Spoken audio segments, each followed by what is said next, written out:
Assalamualaikum warahmatullahi wabarakatuh. Saya Aprilia, mahasiswi jurusan akuntansi di Universitas Muhammadiyah Tangerang.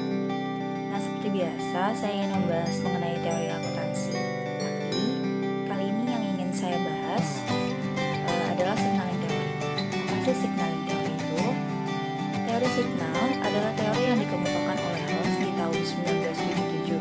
Dalam teori ini, dikemukakan bahwa pihak eksekutif perusahaan akan memiliki informasi yang lebih baik dan cenderung untuk memberikan informasi tersebut kepada calon investor. Adanya informasi berupa berita bagus yang dimiliki perusahaan terkait dengan prospek masa yang akan datang diharapkan dapat meningkatkan harga saham perusahaan. Secara garis besar, ketersediaan informasi erat kaitannya dengan signal teori.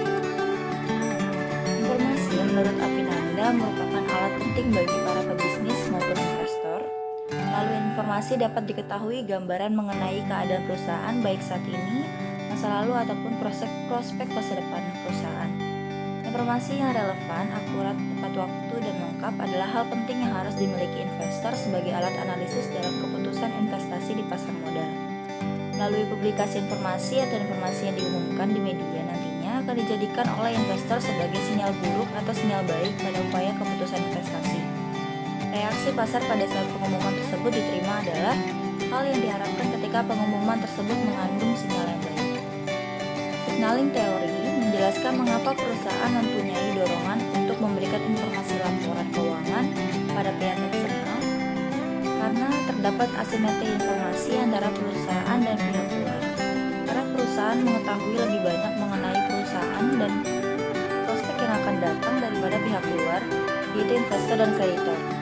Kurangnya informasi bagi pihak luar mengenai perusahaan menyebabkan mereka melindungi diri mereka dengan memberikan harga yang rendah untuk perusahaan. Perusahaan dapat meningkatkan nilai perusahaan dengan mengurangi informasi asimetri. Menurut Prapaska, salah satu cara untuk mengurangi informasi asimetri adalah dengan memberikan sinyal pada pihak luar. Semisal ketika pada waktu informasi diumumkan dan semua pelaku pasar sudah menerima informasi tersebut, pelaku pasar terlebih dahulu menginterpretasikan dan menganalisis informasi tersebut sebagai sinyal baik atau sinyal buruk. Jika pengumuman informasi tersebut sinyal baik bagi investor, maka terjadi perubahan dalam volume perdagangan saham. Pengumuman informasi akuntansi memberikan sinyal bahwa perusahaan mempunyai prospek yang baik di masa mendatang sehingga investor tertarik untuk melakukan perdagangan saham. Dengan demikian, pasar akan bereaksi yang tercermin melalui perubahan adalah volume perdagangan saham. Dengan demikian, hubungan antara publikasi informasi baik laporan keuangan, kondisi keuangan ataupun sosial politik terhadap fluktuasi volume perdagangan saham dapat dilihat dalam efisiensi pasar. Signaling teori memiliki keterkaitan pada variabel ukuran perusahaan. Perusahaan besar menunjukkan perusahaan mengalami perkembangan sehingga akan memberikan sinyal baik kepada pihak luar, seperti para investor yang memberikan respon positif pada perusahaan tersebut.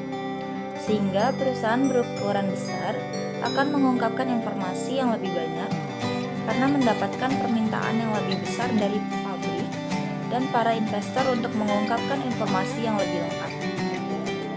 Signaling teori juga memiliki keterkaitan pada variabel profitabilitas, yaitu ketika perusahaan dengan tingkat profitabilitas tinggi akan menggunakan informasi keuangannya untuk mengirim sinyal kepada pasar. Laporan keuangan yang menunjukkan profitabilitas tinggi menunjukkan prospek perusahaan baik, sehingga investor akan merespon positif sinyal tersebut dan nilai perusahaan akan meningkat. Sedangkan kaitannya signaling teori dengan variabel human research,